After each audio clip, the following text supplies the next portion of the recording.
Last semester in branding packaging class, a student brought up a great question. How do we avoid cultural appropriation in our concepts? We got into a group discussion as it was only our second class meeting, and I remember thinking, wow, this is going to be such a great class. I'm going to learn a lot this semester. I'm the first to tell you that I don't have all the answers, but I think what's really important as creatives is that we ask ourselves the questions. We live in an incredibly diverse world, and the more you learn about it and the people and places on our planet, you realize how truly remarkable it is. Where is the line between cultural exchange, cultural appreciation, and cultural appropriation? These kinds of subjects make designers, make people for that matter, really uncomfortable. As creatives, we feel like we are wading into dangerous, sometimes unknown, ambiguous waters, down a dark tunnel. But designers borrow inspiration from different sources, and this has been going on for a long, long time. There are many great books on this subject, and one of the best, I think, is Steal Like an Artist: 10 Things Nobody Told You About Being Creative by Austin Kleon. In his book, he says, if we're free from the burden of trying to be completely original, we can stop trying to make something out of nothing, and we can embrace influence instead of running away from it. So, how do you get inspired from others to create something new, something unique? Another quote I liked from his book is that imitation is about copying, but emulation is when imitation goes one step further, breaking through into your own thinking. So, how do we take ideas from other sources and then respectfully push them into our own thinking? In class, Bradford was talking about how Raphael, my husband, who's an illustrator, very openly credits the sources he finds inspiration from. Here's a blog post from his website where he talks about artists whose work inspired his book, Dancing Hands. So, in his blog post, he breaks down his thinking behind creating the characters for this, sort of a historical timeline about Teresa Carreño and her life, and the process that he went through telling this story, which happens around the Civil War. And as we get further into the post, he talks about other artists who greatly influenced his own thinking. He showcases like illustrations that he created, but he also talks about people who influenced him. So he was traveling in New York and he saw this amazing painting by Grant Wood, who kind of launched the American regionalist movement in the 1930s. And when he saw this path that was in a Grant Wood painting, he knew that it was just the right path for this Civil War scene that he wanted to create. So what he did was emulate it. And likewise, other artists that influenced him, like Aurelius Battaglia, who's a great illustrator, this is some of his work.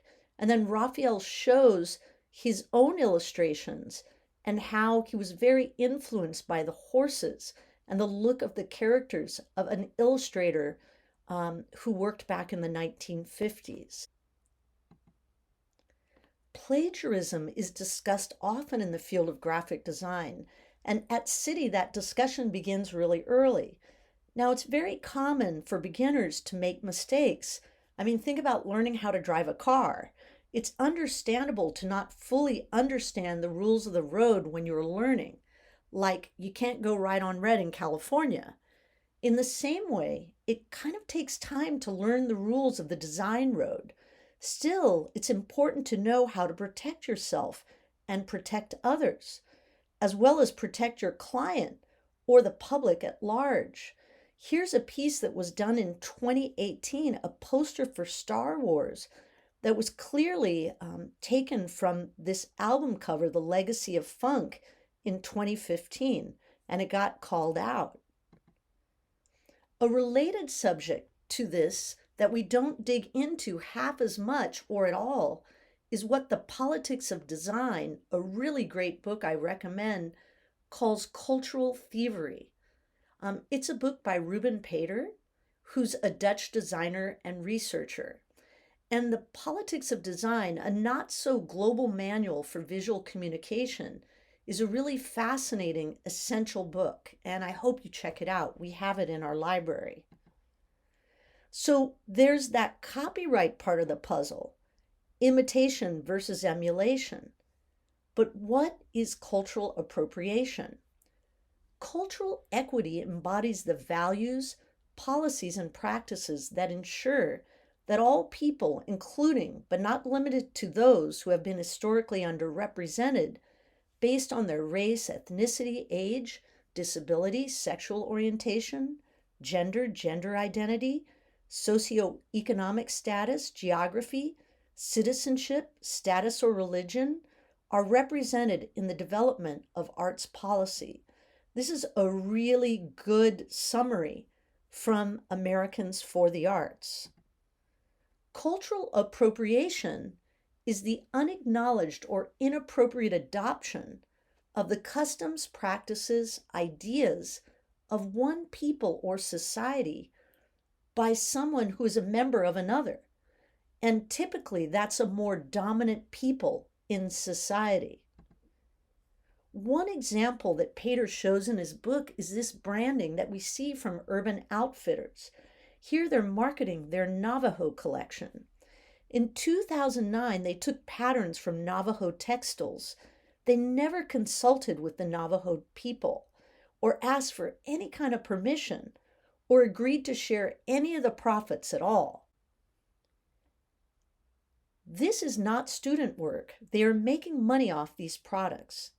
A 24-year-old Native American woman, Sasha Houston Brown, sent the CEO at the retail chain a letter about selling culturally offensive items.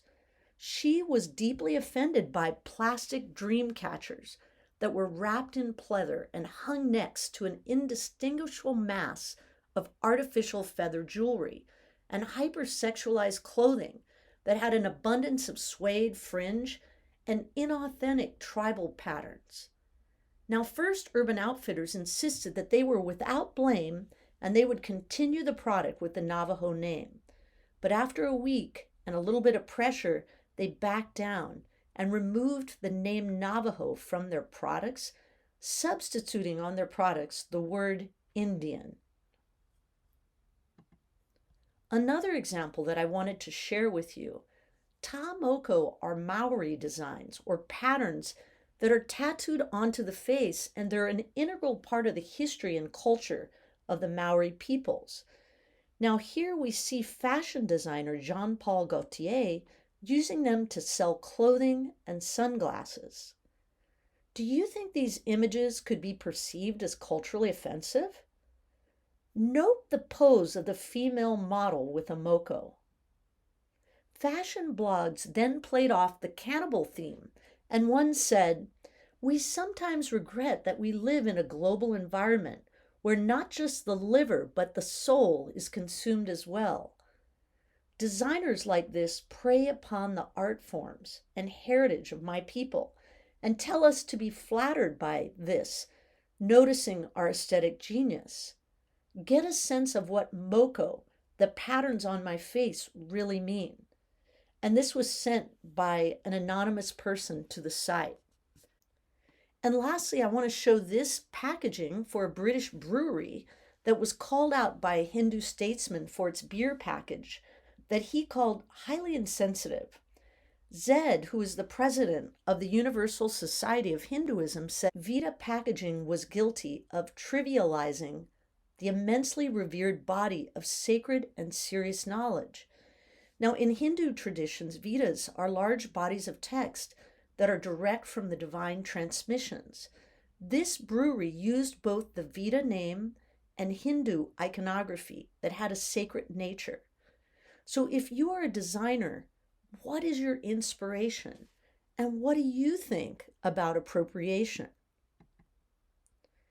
These days, marginalized people are really speaking out against ideas that shrink or push aside the contributions of people who actually created certain practices.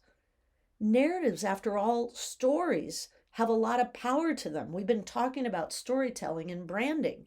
Branding is about storytelling. Here we see the great illustrator Kadir Nelson giving his take on Black Lives Matter on this New Yorker cover, also his Caldecott winning picture book. Sociologists and cultural studies academics have dealt with cultural appropriation really since the 60s and 70s. But when it comes to design education, however, these conversations are rarely included. This can come at a cost to marginalized groups who will often see very sacred, ancient, unique, or otherwise culturally significant aesthetics reproduced for profit without any acknowledgement. Now, exchange is a mutual thing. So ask yourself, when you create a design, would this appropriation hurt or degrade someone or some group of people? Sadie Redwing says the issue of appropriation is not just a lack of acknowledgement of source material, but how this plays into the already depleting presence of indigenous peoples in wider society.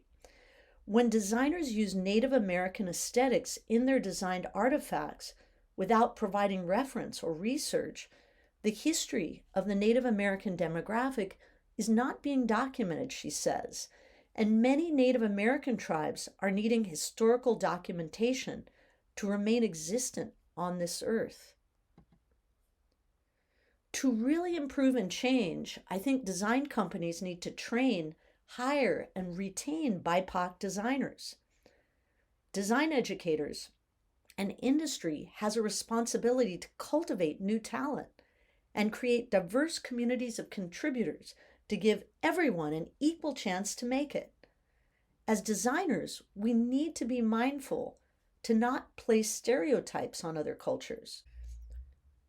When diversity is part of the equation, designers get the chance to understand the history behind a culture, its ethnic elements, symbols, and beliefs. When designers of different backgrounds know each other, they can create intelligent and sensitive expressions and avoid appropriation. How can you apply these ideas to your work? Research, show respect, and take time to understand what a cultural story is all about. You could dig into local history, connect with a culture that inspires your design, and then reach out to people who are part of that group to guide you. You could attend events, network with organizations, research hashtags, event pages, and e-places. Have genuine intentions, build trust, and ask for support. Always, always give credit. Tell others where it came from, how it came about, and acknowledge the design idea's roots. Invest time, thought, money into cultural competency. Avoid appropriation and get feedback from individuals and groups in that cultural group. Create intelligent and sensitive design expressions. By working with underserved communities and becoming a design ally, you'll bring opportunities to yourself. Let your work become a platform to amplify cultural voice.